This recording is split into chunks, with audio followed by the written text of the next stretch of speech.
कोई तकवा कोई इख्तियार कर ही नहीं सकता। तो शरीयत का एक सीधा सादा उसूल है भाई, अल्लाह ने कह दिया लिमा तुहर्रिमु मा अहल्लल्लाहु लक, 28वां पारा, कि जो चीज अल्लाह ने हलाल की है उसे दुनिया में कोई हराम नहीं कर सकता। तो हलाल, जब पराठा भी हलाल है, 2 अंडे खाएं 3 अंडे खाएं, निहारी भी हलाल है, मुर्गी की बोटियां भी क्या है, लेग पीस भी क्या है, हलाल है, और तफरी के लिए स्विट्जरलैंड जाना भी क्या है, हलाल है, किश्ती में घूमना भी क्या है, जितने काम मैंने किए ना सारे बता रहा हूं मैं। अमेरिका में वो ओपन सी में घूमना भी क्या है, हलाल है, अगर कोई घूम रहा है। स्विमिंग भी क्या है, हलाल है। हॉर्स राइडिंग भी क्या है भाई, हलाल है। तो इन चीजों पे एतराज करके अपना टाइम जाया मत करो, मेरी सेहत पे इससे कोई फर्क नहीं पड़ता, सही है ना। मैं फिर भी ये काम जो अल्लाह ने जितनी मुझे तौफीक दी है मैं करूंगा, चंदे के पैसों से नहीं करूंगा, बस ये आपको बता दूं। तो खुलासा, आज भी सूरत खत्म नहीं हुई, टाइम हमारा पूरा हो गया। खुलासा यही निकला कि अल्लाह से रिलेशन के लिए 2 काम करने पड़ेंगे, एक नमाज की पाबंदी और एक अपनी ख्वाहिशात को हलाल तक महदूद रखना, बदनजरी से हिफाजत, जिना से हिफाजत। ये दोनों काम किए बगैर अल्लाह फिर आपके रिलेशन को रिलेशन मानता नहीं। आज क्या हो रहा है, लोग ऐसे कुछ रसूमात बस पूरी कर रहे होते हैं, रबीउल अव्वल में कर लेंगे, कुछ मुहर्रम में कर लेंगे, कुछ कुरान ख्वानियां कर लेंगे, और समझते हैं कि बस हम तो बड़ा मजहबी घराना है हमारा। मजहबी घराना इसको नहीं कहते, मजहबी घराना 9:15 पे नमाज है, बस टाइम तो हो गया, काफी हो गया। तो अल्लाह ताला हमें समझने की, अमल करने की तौफीक अता फरमाए। इल्ला अला अज़वाजिहिम औ मा मलकत फइन्नहुम गैरु मुमिनीन मन इब्तगा वराअ ज़ालिका फउलाइका हुमुल आदून। आगे फिर आयत मैंने अगले हफ्ते आगे से शुरू करनी है, दोबारा ये ना रिपीट कर दूं मैं। वल्लदीना हुम ली अमानातिहिम व अहदिहिम राऊन, ये मुझे याद दिलाना, अगले हफ्ते यहां से शुरू करना है कि ईमान वालों की एक और अलामत है एग्रीमेंट की पाबंदी। जो जबान है उसके पक्के होते हैं। आज ये भी एक बहुत बड़ा अजाब हमारी सोसाइटी में आ गया कि मुसलमान की जबान एक है ही नहीं। आपसे आप ठेकेदार को पैसे दे दो एडवांस में, रुला देगा, आपका घर नहीं बना के देगा। आप बोलोगे कब्र बना दे यार, वो सस्ते में बन जाएगी, घर रहने दे। इतना रोलाएगा ना वो, एडवांस पैसे पकड़ा दो आप। अमेरिका यूरोप में ये होता है कि अगर आपने एडवांस पैसे दे दिए ना, वो सारे काम को छोड़ के सबसे पहले आपका काम करेगा। वहां मुल्कों में, जापान में यही है। वहां लोग बताते हैं कि हमें जब कोई काम जल्दी कराना होता है, हम एडवांस में सारे पैसे पकड़ा देते हैं, फिर वो लोग एग्रीमेंट की पाबंदी करते हैं। उनकी तरबियत हुई है इस बारे में, वो सारे काम छोड़ेगा, पहले आपके काम करेगा। हमारे यहाँ अगर आपने अच्छे अखलाक का मुजाहरा करते हुए किसी को एडवांस में पैसे पकड़ा दिए, हमारे एक सऊदी दोस्त थे, उन्होंने यहाँ डिफेंस में बिजनेस करना था, होटल खोलना था, उनको सऊदी अरब का तजर्बा था कि यार एडवांस में पैसे दो तो फौरन बन जाता है। उन्होंने इधर डिफेंस में होटल के एडवांस में पैसे ठेकेदार को पकड़ा दिए, अब तक रो रहा है वो बंदा, 3 साल हो गए। मैंने कहा होटल तो गया तेल लेने, तुम्हारे पैसे वापस मिल जाए ना, जिस दिन तुम्हारे पैसे वापस मिल जाए तो बोल देना कि मुफ्ती साहब बयान में गलत बयानी से काम लेते हैं, पैसे भी वापस नहीं मिलेंगे। बोले मुफ्ती साहब को तो मालूमात है ही नहीं, इतना नेक आदमी, उसने पैसे वापस कर दिए। तो मैंने कहा पैसे भी गए, होटल भी गया। तो ये एग्रीमेंट हमारे यहाँ माशाल्लाह, मुसलमान एग्रीमेंट का पक्का होता है भाई। इसके बगैर अल्लाह आपके मदीन और मजहब को अल्लाह मानता नहीं है। तो चंद रसूमात का नाम नहीं है इस्लाम, ये अखलाकी जब तक औसाफ मेरे और आपके अंदर पैदा नहीं होंगे, उस वक्त तक अल्लाह हमें अपना मानने के लिए तैयार नहीं। अल्लाह ताला समझने की, अमल की तौफीक अता फरमाए। दिल से दुआ है अल्लाह ताला आपके हालात दुरुस्त कर ले, दिल से दुआ है भाई। या रज़्ज़ाक़ कसरत से बड़ा करें, या रज़्ज़ाक़ू। मुफ्ती साहब मुझसे अनजाने में मुंह से एक कसम निकल गई कि मेरी घरवाली इस जगह झाड़ू नहीं लगाएगी, लगाई तो मुझसे तलाक होगी, और इस जगह मेरे माँ बाप का कमरा है, तो अब वालदा झाड़ू लगाती हैं तो मुझे बहुत बुरा लगता है। बस आपने कसम उठा ली तो अब वो नहीं हो सकता, अगर वो झाड़ू लगाएगी तो तलाक वाक़ई हो जाएगी। अल्फाज मुंह से निकालने से पहले इंसान को सोचना चाहिए, मुंह से ही अल्फाज निकलते हैं। रिपोर्ट तो यही है कि और से अगर निकलते हो तो कोई रिपोर्ट आई। इस पे एक लतीफा याद आ रहा है मुझे, सच्चा लतीफा। मिर्जा गुलाम अहमद कादियानी का मुनाजरा चल रहा था, मिर्जा गुलाम अहमद कादियानी के मानने वाले का मुनाजरा चल रहा था। गालिबन अताउल्लाह शाह बुखारी रहमतुल्लाह अलैह थे। तो अताउल्लाह शाह बुखारी ने कहा कि हजरत ईसा अलैहिस्सलाम तो माँ के पेट में, माँ की गोद में उन्होंने गवाही दी है कि मैं अल्लाह का पैगंबर हूँ। अच्छा, ये कादियानी, ये जो मिर्जा गुलाम अहमद है, इसको मसीह मौऊद भी कहते हैं कि जिस मसीह का वादा किया ना वो यही नालायक आदमी था, माज़अल्लाह। तो उस पे कादियानी ने कहा कि हमारे जो गुलाम अहमद थे ना, ईसा तो माँ की गोद में बोले थे, हमारे जो हजरत थे वो तो माँ के पेट में बोले थे। उन्होंने कहा देखो बातिल आदमी ना उल्टी बातें करता है, फंसता है। तो अताउल्लाह शाह बुखारी रहमतुल्लाह ने फरमाया कि अच्छा रुकिए जरा, माँ के पेट में बोले थे ना, तो ये आवाज कहाँ से आई थी? अगर ये इस वाले सुराख से आवाज आई थी तो फिर पता कैसे चल रहा था माँ बोल रही है या बच्चा बोल रहा है? तो ये कौन से वाले सुराख से आवाज आई थी? अगर वहां से आई थी तो यार ये तुम्हारे पैगंबर उधर से आवाज निकालते थे वो, तो वो बेचारा लाजवाब हो गया। फेंकने पर गवर्नमेंट की तरफ से कोई पाबंदी तो है नहीं, उसने फेंक दी बैठे बैठे, वो माँ के पेट में बोलते थे। एक तो मैंने अपनी आंखों से मुनाजरा देखा, हम अपने उस्ताद के साथ गए किसी कादियानी के घर में, वो नेवी में लेफ्टिनेंट कमांडर था, तो उसके घर में हम गए। तो हमारे उस्ताद ने चूंकि मंजूर चुनियोटी रहमतुल्लाह अलैह से पूरी तैयारी की हुई थी, और तैयारी में ये था कि उन्होंने मंजूर चुनियोटी रहमतुल्लाह ने बताया था कि किसी कादियानी के घर मुनाजरे के लिए, बहस के लिए जाओ तो किताबें पहले अपने सामने निकाल के रख लो और हवाले भी निकाल के रख लो उसी की लाइब्रेरी से, वरना जब आप उससे किताब मंगवाओगे ना वो कहेगा है ही नहीं। तो हमारे उस्ताद ने मखसूस किताबें उन्हीं की लाइब्रेरी से मिर्जे की निकाल के अपने सामने रख ली, और जो रेफरेंसेस निकालने थे सामने निकाल के उस पर निशानियां रख दी। और जो लेफ्टिनेंट कमांडर था वो हमें समझा रहा था, हम कहते हैं ना हजरत ईसा आसमानों पे जिंदा है, हमारा तो अकीदा है कुर्बे क़यामत में नाजिल होंगे। ये लोग कहते हैं नहीं, वो जो जिनके नाजिल होने की बात है वो तो मिर्जा है और हजरत ईसा की तो मौत वाक़ई हो गई। तो लेफ्टिनेंट कमांडर जो था उसने हमें बोला कि देखो हजरत ईसा अगर आसमानों पे जिंदा है, सवाल पैदा होता है खाते कहां से होंगे? इंसान को तो खाने की भी तो जरूरत है, सांस कहां से लेते होंगे? ऑक्सीजन तो है नहीं ऊपर। बैतुल खला कहां जाते होंगे? सोते किधर होंगे? हमारे उस्ताद ने ना इतनी देर में हवाला निकाल दिया मिर्जा का। मिर्जा ने लिखा है हजरत मूसा अलैहिस्सलाम आसमानों पे जिंदा है, लंबी फेंक दी ना। उस्ताद ने वो रेफरेंस निकाल लिया, अब वो बोले जा रहे हैं, हमारे उस्ताद रेफरेंस को तलाश कर रहे हैं। तो हमारे उस्ताद ने कहा भाई देखिए ये तो मसला हल हो गया, एक मिनट आप ठहरिए। उसने कहा क्या मसला? उसको नहीं पता था ये लिखा हुआ है हमारे झूठे पैगंबर ये लिख कर गया है। ये तो मेरा अपना मुशाहिदे वाला वाकया है ना, इसको तो कोई खबर नहीं दी है किसी, हम तो बैठे हुए थे सामने सोफे पे। हमारे उस्ताद ने कहा देखिए मसला हल हो गया है, जहां से मूसा अलैहिस्सलाम खाते हैं वहीं से हजरत ईसा भी खा लेते होंगे। कह रहे मूसा अलैहिस्सलाम कहाँ जिंदा है? कह रहे ये देखो ये मिर्जा की किताब है उसमें लिखा हुआ है। तो कह रहे मसला हल हो गया, जहां मूसा अलैहिस्सलाम सांस लेते हैं वहीं से ईसा अलैहिस्सलाम भी लेते होंगे। 2-4 इस तरह के बॉम्बसर मारे हमारे उस्ताद ने, जो वो बात करता था उसी। उसके बाद उसने जो बोरिया बिस्तर लपेटा है ना, बस किसी तरह खत्म करो भगाओ। तो बातिल लोगों के पास कोई बात नहीं करने को होती। अच्छा भाई मुफ्ती साहब अगर किसी लड़की का रिश्ता तय हो जाए, मंगनी हो जाए, तो क्या इसकी मंगनी तोड़वा कर इससे निकाह करना सही है, हराम है, नाजायज है? नबी ने फरमाया ला यख्तुब अहदुकुम अला खितबती अखीही। मंगनी तो दूर की बात, किसी ने निकाह का पैगाम भेज दिया ना तो उसके पैगाम में टांग मत अड़ाओ। आप बैठे रहते हैं, आपके खानदान की लड़कियां होती हैं, आप शादी नहीं कर रहे होते, जहां कोई दूसरे ने पैगाम भेजा आप आ जाते हो, हम है ना, हम है ना। भाई आप इतने अरसे से क्यों सो रहे थे? ये बहुत गैर अखलाकी हरकत है, मेरे साथ ऐसा हो चुका है। बहुत पुरानी बात है, ये 2009 या 10 की बात होगी। 2 गरीब लड़कियां थी, उनकी शादी नहीं हो रही थी, तो कजने थी शायद आपस में। मैंने कहा मैं दोनों से कर लूंगा। उनके रिश्ते नहीं हो रहे थे, बहुत लड़के उनके वालिदैन परेशान थे, रिश्ते नहीं हो रहे। तो मैंने कहा मैं कहीं कोई पैगाम ही नहीं भेज रहा था, तो मैंने कहा ठीक है मैं दोनों से कर लेता हूँ। तो जैसे ही मैंने पैगाम भेजा रिश्तेदार कूद गए बीच में, नहीं ये हम है ना। जो बड़ा गुस्सा है, मैंने कहा पहले चुप बैठे हुए थे, भेज देते ना। अब पता नहीं रिश्तेदारों ने की या खाली कबाब में हड्डी बने। बहरहाल फिर मुझे नहीं पता उनका क्या हुआ, क्योंकि अब पता चलता उनके बच्चे हुए, फिर वो बच्चे मुझे मामू कह रहे हैं, तो डिप्रेशन बढ़ती और कुछ भी नहीं था।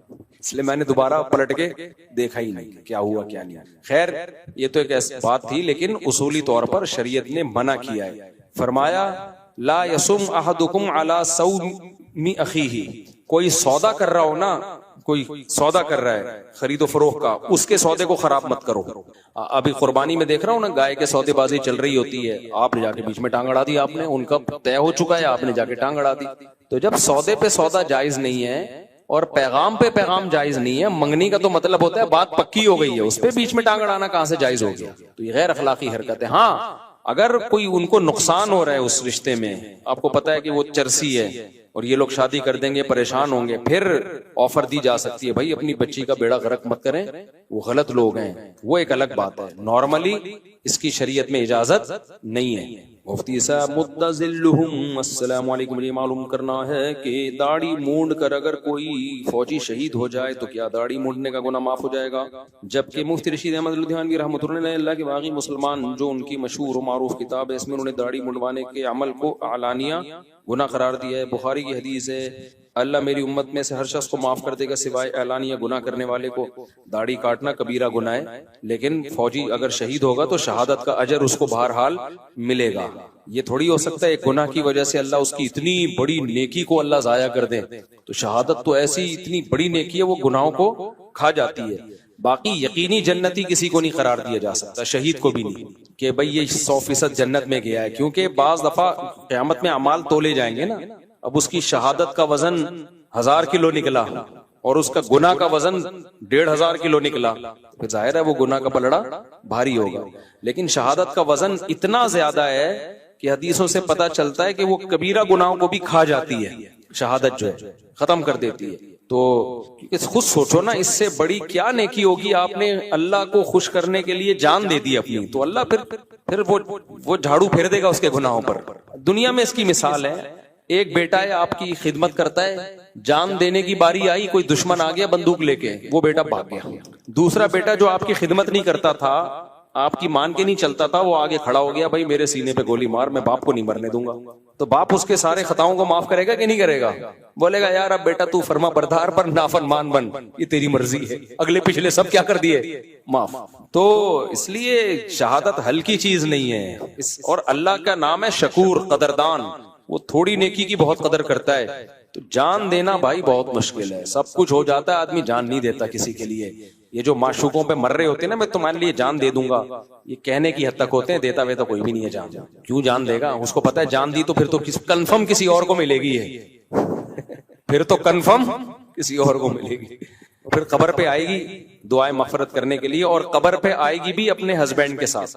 फिर वो शायर का शेर है कि साथ गैरों के मेरी कब्र पे आते क्यों हो, तुम जिलाते नहीं मुझको तो जलाते क्यों। जिलाने का मतलब जिंदगी देना, यानी मैं तुम्हारे इश्क में मरा हूं तो तुम्हें तो चाहिए था मुझे जिंदगी दो कि मेरा महबूब है, मेरे इश्क में मर गया। कमबख्त मैं तुम्हारे इश्क में मर के कब्र में गया, अकेली आती थोड़ी सी मुझे जिंदगी मिल जाती। उसको लेके आ रही हो साथ में, तो बजाय जिलाने के और जला रही हो। तो शायर ने कहा कि कब्र पे भी अपने हस्बैंड को लेके आ रही है। तो तुम साथ गैरों के मेरी कब्र पे आते क्यों हो, तुम जिलाते नहीं मुझको तो जलाते क्यों। तो इसलिए जान देना आसान काम नहीं है भाई। तो शहीद को अल्लाह बहुत बड़ा अजर देता है, बहुत। मैंने शहीदों के जिस्म भी सलामत देखे हैं, शहीदों के खूनों से भी खुशबू सूंघी है। ये करामत मैंने किसी और के साथ नहीं देखी। ये करामत किसी और गुनहगार शहीदों के खून से भी खुशबू सूंघी है, जो बहुत कोई नेक नहीं थे। शहीद का अलग ही मकाम है भाई। मेरे वालिदैन कहते हैं कि दीन का हर मसला नहीं पूछना चाहिए। जितनी बारीकी में जाओगे इतना मुश्किल हो जाएगा जिंदगी गुजारना। ये बात बिल्कुल गलत है। यकीनन बारीकियों में खोद कुरेद में करोगे तो मुश्किल होगी, लेकिन जो माहिर मुफ्ती होते हैं वो उनको पता होता है कि कौन सी बारीकी नापसंदीदा है शरीयत में और कौन सी बारीकी लाजिम है, वो खुद ही। तो वो मुफ्ती जो माहिर मुफ्ती होगा उसको पता है कि इसमें ज्यादा आगे मत जाना, बस सरसरी अमल करो, और इसमें आपको डेप्थ में जाना पड़ेगा। तो ये जो उलमा होते हैं उनको पता होता है। मेरी ये सोच है कि जो उलमा इल्म में रासिख नहीं होते ना, वो बाज़ दफा ऐसे बयानात कर देते हैं कि लोग समझते हैं दीन पे चलना तो मुमकिन ही नहीं है भाई, ये तो बहुत सख्त दीन है। लेकिन जो माहिर मुफ्तियान किराम होते हैं उनको पता होता है यहाँ कितनी गुंजाइश है। अब रिश्वत के खिलाफ जब लोग बयान सुनते हैं ऐसे डर जाते हैं, तो वो कहते हैं बिजनेस ही नहीं होगा, क्योंकि कस्टमर में तो आप रिश्वत दिए बगैर एक कंटेनर भी जरा लाके दिखाओ। कहते हैं इसका मतलब टमाटर की रेडी लगाओ बस यहाँ बैठ के। तो जब माहिर मुफ्तिया होता है, उस मुफ्ती होगा, उसको पता होगा कि कहाँ शरीयत में गुंजाइश है, कहाँ रिश्वत देने वाले को गुनाह नहीं होगा, सिर्फ लेने वाले को होगा, कहाँ देना भी हराम है, कहाँ देना हराम नहीं है। ये बहुत सारी, इस्लाम एक ऐसा दीन है कि आप क़यामत तक उस पर अमल कर सकते हो, आपको अलग थलग करके कहीं बिठाएगा नहीं इस्लाम। मेरी ये सोच है कि जो मालदार लोग हैं वो कुर्बानी का एक हिस्सा लेकर बाकी माल जो कुर्बानी के लिए रखा है वो सदका कर देता कि फर्ज भी पूरा हो जाए और गरीबों की ज्यादा से ज्यादा मदद भी हो जाए। आपकी सोच को 21 तोपों की सलामी। अच्छी बात है अगर कोई ऐसा करे, लेकिन देखो इबादत का ना ज़ौक़ होता है लोगों का, शरीयत ने इसमें आजाद छोड़ा है लोगों को, क्योंकि आप लोगों पे तंगी पैदा करोगे। मिसाल के तौर पर मैं अगर कहूं कि सदकात और खैरात कम करो, तहज्जुद ज्यादा पढ़ो, तो कुछ लोगों को सदकात और खैरात में सुकून मिलता है, तहज्जुद में नहीं मिलता। तो वो सदकात और खैरात तो ज्यादा करेंगे नहीं, तहज्जुद से भी जाएंगे वो। और किसी को मैं कहूं कि भाई तहज्जुद ज्यादा, सदकात और खैरात ज्यादा करो, तहज्जुद कम पढ़ो, अब उनको तहज्जुद में ज्यादा उनका दिल लग रहा है, सदकात में ज्यादा नहीं लग रहा, तो नतीजा क्या निकलेगा? वो सदकात ज्यादा नहीं करेंगे, तहज्जुद भी छोड़ देंगे। मिसाल रिपीट हो गई, दोबारा कर देता हूं मैं। बाज लोगों को सदकात और खैरात का ज्यादा शौक है, तहज्जुद का ज्यादा नहीं है। दोनों नेकियां हैं, नफली इबादतें। अब आपने उनसे कहा नहीं भाई सदकात कम करो, तहज्जुद ज्यादा पढ़ो, तो तहज्जुद ज्यादा पढ़ने से क्या क्या होगा? तहज्जुद तो नहीं पढ़ेंगे, वो सदके से भी जाएंगे। और बाज लोगों में मामला उल्टा होता है, उनको तहज्जुद का ज्यादा शौक है, नमाज में ज्यादा दिल लगता है, सदकात और खैरात ज्यादा नहीं करते वो। उनको आपने कहा नहीं जी असल तो हुकूकुल इबादत सदके ज्यादा, तो तहज्जुद कम पढ़ो, तो वो दोनों से जाएंगे। तो इसी तरह बाज लोगों को कुर्बानी का शौक होता है कि यार एक सुन्नत इब्राहिमी हमने जिंदा करनी है। उनको जब आप कहोगे ना यार इतने पैसे सदका कर दो, तो वो सदका नहीं करेंगे, वो दो कुर्बानियों से जाएंगे। कुर्बानी में उनको शौक ज्यादा होता है। तो हर आदमी को एक इबादत की एक अलग लज्जत अल्लाह ने दी है। तभी कहते हैं ना अगर किसी में किसी इबादत की कमी देखो बुजुर्ग में, तो बदगुमान मत हो सकता है दूसरी जिन्स की इबादत ये ज्यादा कर रहे हो। मिसाल के तौर पर आपने किसी बुजुर्ग को देखा यार ये इशराक और अवाबीन नहीं पढ़ते, आप बदगुमान हो गए यार इशराक की तो इतनी फजीलत है। भाई हो सकता है ये नफली ये सदका खैरात ज्यादा करते हो जितनी आप नहीं कर रहे। तो हर शख्स को अल्लाह ने एक अलग ज़ौक़ दिया है इबादत का, तो इसलिए अल्लाह ने हर एक के ज़ौक़ की रियायत रखी है। अब आप यही देख लो, शरीयत हमें ये कहती है कुर्बानी ही ना करो, गरीबों पे सदका करो। आपका क्या ख्याल है लोग इतने लाख रुपए सदका कर देते? नहीं करते, उधर से भी जाते इधर से भी जाते। अल्लाह ने एक रखा भाई कुर्बानी करो। अब इसमें शौक में जाओगे, आपको पता है मुझे भी गोश्त खाने को मिलेगा, तो शौक में कुर्बानी करते हो, सुन्नत इब्राहिमी जिंदा होती है, यूनिक किस्म की एक इबादत है, वो कर लेते हो और गरीब को दबा के सदका हो जाता है। इतना होता है कि अलग से सदके की तरगीब दी जाती तो इतना नहीं होता। पूरे साल लोग गरीब लोग स्टोर करके गोश्त खाते हैं, संभालने की जगह नहीं होती, इतना गोश्त गरीबों में आता है। तो अब लोग कहते हैं नहीं जी इस्लाम ने कुर्बानी के बजाय सदके का हुक्म देता है। इस्लाम को पता था सिर्फ सदके का हुक्म दूंगा तो ना कुर्बानी होगी ना सदका होगा। इतनी बड़ी पैमाने पर कोई गरीबों को गोश्त भी सदका नहीं करता। तो इस्लाम को पता है, अल्लाह तो जानते हैं ना दिलों के हालात। अल्लाह ने कुर्बानी रख दी कि भाई इसमें लोग 40-40 लाख के बैल भी लाएंगे, सही है ना? और उस 40 लाख के बैलों से वो जो गरीब किसान है जिसने बैल पाला है उसकी भी इकोनॉमिकली मदद होगी, घास वालों की घास भी दबा के बिकेगी, समझ रहे हो? गोश्त भी मिलेगा और जानवरों की अफजाइश भी ज्यादा होगी इस बहाने।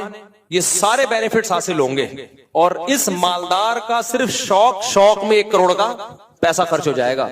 वैसे 1 करोड़ खर्च कर लेता ये, लेकिन ये इस लालच में कि यार हर बार के बदले में एक नेकी भी मिल रही है और गली मोहल्ले वालों की एंटरटेनमेंट भी हो जाएगी, बच्चों का शौक, मुसलमानों का त्योहार, गैदरिंग, खानदानों की, फैमिलियों की बकरीद के बहाने। तो शरीयत एक तीर से 20 शिकार कर लिए। तो इसलिए जो लिबरल लोग हैं ना कि असल में तो गरीब की मदद होनी चाहिए, भाई मदद नहीं करेगा कोई इस तरीके से। अल्लाह को पता था कौन 40 लाख रुपए गरीबों में गोश्त खरीद के भी नहीं बांटेगा। तो अल्लाह ने इसमें गरीब की मदद ही की है। मालदारों से पैसा निकल के किसानों की जेब में, चरवाहों की जेब में, घास उगाने वालों की जेब में। अब देखो जिसका कोई भी बिजनेस नहीं था ना, वो भी घास के कट्टे रख के बैठा हुआ है उसका भी दे देना पैसे कमा रहा है। लाखों लोग लाखोंपति बन जाते हैं और मालदार आदमी के ठीक ठाक पैसा खर्च हो जाता है, उसको कुछ भी नहीं आता सिवाय सवाब के। इतना गोश्त थोड़ी मिलता है, आप कहें उसके भी तो मजे हैं गोश्त। अबे इतना गोश्त आम दिनों में खरीद के बहुत सस्ता पड़ता है। हम कुर्बानी सिर्फ इस लालच में कर रहे होते हैं कि इस गोश्त की निस्बत किसकी तरफ है? अल्लाह की तरफ। इस लालच में इतना पैसा खर्च कर रहे होते हैं, वरना कौन पागल भाई 6 लाख की, 2 लाख की, 50,000 की, 1-1 लाख की गाय कौन लेकर आएगा? आम दिनों में हम गोश्त खरीदते हैं कसाई से, वो बहुत सस्ता पड़ता है हमें, तो इसलिए तभी 3 दिन के बाद उस गाय की 2 टके की वैल्यू नहीं रहती। तो इसमें सभी का फायदा है। ये अल्लाह ताला बेहतर जानते हैं कि किस वक्त क्या इबादत करवानी है मैंने लोगों से। तो इसलिए बेहतर तो यही है कि बाकी पैसे सदका कर दे, लेकिन अल्लाह ने जब इजाजत दी है कि भाई तुम 2 कुर्बानी करो, 4 कुर्बानी करो। हमारे नबी ने अय्याम नहर में 100 ऊंट नहर किए, 100 ऊंट, 60 अपने हाथों से किए। तो सोचो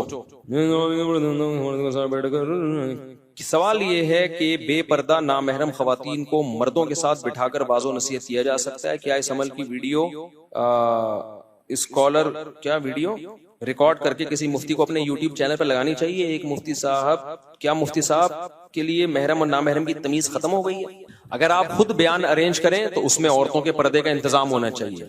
एक है पहले से एक मजलिस है ऑलरेडी, जैसे यूनिवर्सिटियों में होती है, वहां जाके बयान करना, तो फिर उसमें ये जायज है। वजह उसकी है कि वो शर को कम करने के लिए, क्योंकि वहां म्यूजिकल प्रोग्राम हो रहे हैं और ये सारी मुल्हिद प्रोफेसर उनके ईमान को बिगाड़ रहे हैं। तो ऐसे में कोई स्कॉलर जाता है तो फिर उस पर यह इल्जाम नहीं होगा कि ना महरम औरतों को बिठा के, भाई वो बैठी हुई पहले से ही है, वो पहले से ही उनकी गैदरिंग ऐसी ही होती है। तो उसमें कोई स्कॉलर जाके एक पॉजिटिव बात, इस्लाम का एक इमेज उनके सामने रख के आ जाता है, तो ये जायज नहीं है, ये वाजिब है। अगर कोई आलिम इस बेस पे कहे मैं नहीं आऊंगा यूनिवर्सिटी, वो गुनाहगार होगा। अल्लाह कहेगा तुम्हें खैर की बात पहुंचाने का हमने मौका दिया था, वो मौका तुमने जाया क्यों किया। जैसे किसी तवाइफ खाने में, यूनिवर्सिटी तवाइफ खाना नहीं होती, एक मिसाल दे रहा हूं मैं कि आपको तो ये बुरा लग रहा है ना कि बेपर्दा औरतें बैठी हुई हैं। अगर किसी मौलवी को तवाइफ खाने में जाके बयान करना पड़े तवाइफों में, तो अगर वो नहीं जाएगा तो गुनाहगार होगा कि नहीं होगा।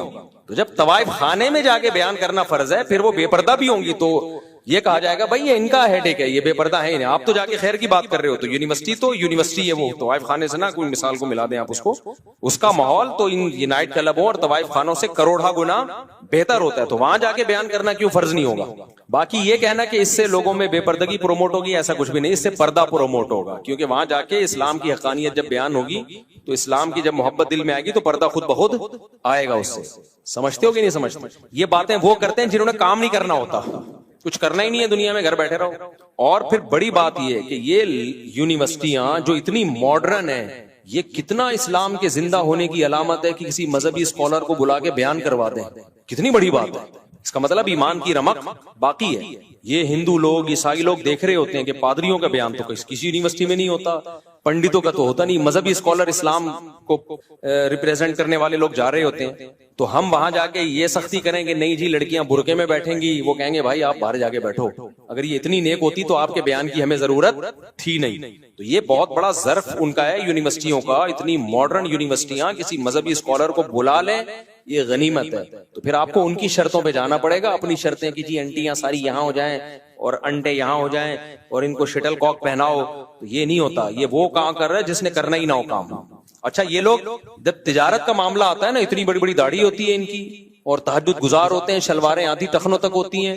अपना बिजनेस जब इन्होंने करना होता है, फिर ये महरम ना महरम नहीं देखते। किसी आंटी की कॉल आएगी ना कि आपकी प्रोडक्ट में चेक करना चाहती हूँ, फौरन पहुंच जाएंगे वहां। फिर ये बुर्का पहन के आओगी तो मैं अपनी प्रोडक्ट तुम्हें बेचूंगा, बुरके पहने बगैर आओगी तो मैं नहीं बेचूंगा। इनको पता है मेरी तिजारत का बेड़ा गर्क हो जाएगा। तो भाई जब आप अपनी तिजारत पे इतने हरीस हो, तो हम दीन में ये पाबंदियां लगा दें कि इस स्टाइल में आएगी तो हम बात करेंगे, इस स्टाइल में नहीं आएगी तो हम बात नहीं करेंगे। तो दीन को जिसने फैलाने का दर्द होगा वो इस मामले में ब्रॉड माइंडेड होगा। जिसको दीन फैलाने का दर्द नहीं है वो फिर इस तरह की बातें करेगा कि मुफ्ती साहब को फलां यूनिवर्सिटी में नहीं जाना चाहिए था, फलां यूनिवर्सिटी। हम भाई वो उनको अपनी बहनें समझ के गए हैं, हमारा क्या, हमारी तो वैसे भी 4 मुकम्मल हो गई हैं, क्या ख्याल है, हमारा क्या लेना देना होता। तो ये मैं तो हकीकत है इन यूनिवर्सिटियों में जाके मेरा तो इमेज ही चेंज हो गया है। मैं पहले समझता था सारे लिबरल लोग होते हैं यूनिवर्सिटियों में, जाके मैं उनके टीचर से मिलता हूँ, भाई सारे इस्लाम से मोहब्बत करते हैं। असल बात है इस्लाम को पेश करने का तरीका ही शायद गलत इस्तेमाल होता है, जिससे लोग दीन से दूर होते हैं।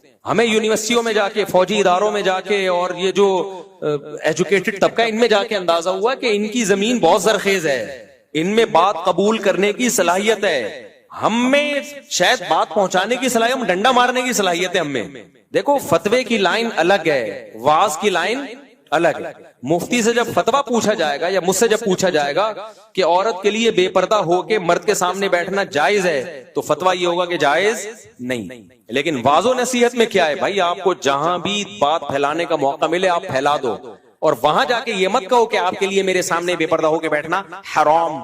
वहां जाके तो अप्रिशिएट किया जाएगा, भाई आप बेपर्दा घूमती थी लेकिन आज आप दीन की बात सुनने के लिए आई हो, कोई तो बात सुनो। फिर भी उसकी पर्सनल लाइफ है, कौन किसको कितना असर लेता है उसका। कोई पूरी चेंज हो जाती है खवातीन, कुछ आधी चेंज होती है। बिल्कुल भी चेंज ना हो, कॉन्सेप्ट तो क्लियर हो जाएगा ना, ये तो पता चल जाएगा सही क्या है गलत क्या है। तो इस वक्त उलमा को अगर यूनिवर्सिटी में बुलाया जाता है, उनके लिए जाना जायज नहीं बल्कि फर्ज है। और मैंने तो यूनिवर्सिटी में जब मेरा बयान हुआ ना, तो 2-3 मौलाना टाइप के हमारे जैसे ही लोग आए, आदि माशाल्लाह बड़े नेक थे। मुझे उन्होंने कहा कि देखें वहां बेपर्दगी बहुत है और बहुत बेपर्दगी है। मैंने कहा ये जहन में रखना, मैं पर्दे पे बयान नहीं करूंगा। पहले मैंने बता दिया कि आप मुझसे ये तवक्को रखो कि मैं वहां जाके पर्दे पे बयान करूं। वो कहने लगे क्यों, वहां तो बेपर्दगी बहुत है। मैंने कहा पर्दे पे बयान उनकी मेंटेलिटी से, उनके दीनी लेवल से ऊपर की बात हो जाएगी। मैं बेसिक इस्लाम पे बात करूंगा, मोटी मोटी चीजें, इस्लाम की मोहब्बत दिल में आ जाए बस। पता चल जाए इस्लाम सुपीरियर है। बाकी पर्दे पर मैंने कहा हमारे यहाँ आ जाए, इतवार को बयान होता है, खानदानी किस्म का पर्दे पे बयान होता है। तो यहाँ तो हर एक को स्टेप बाय स्टेप दीन पे लाया जाता है ना, एकदम ये थोड़ी होता है कि वहां बैठ के मैं पर्दे पे बयान हो गएंगे भाई, ये तो बहुत ही खतरनाक। वहां जो टीचर्स है वो पर्दा नहीं कर रही, जिन्होंने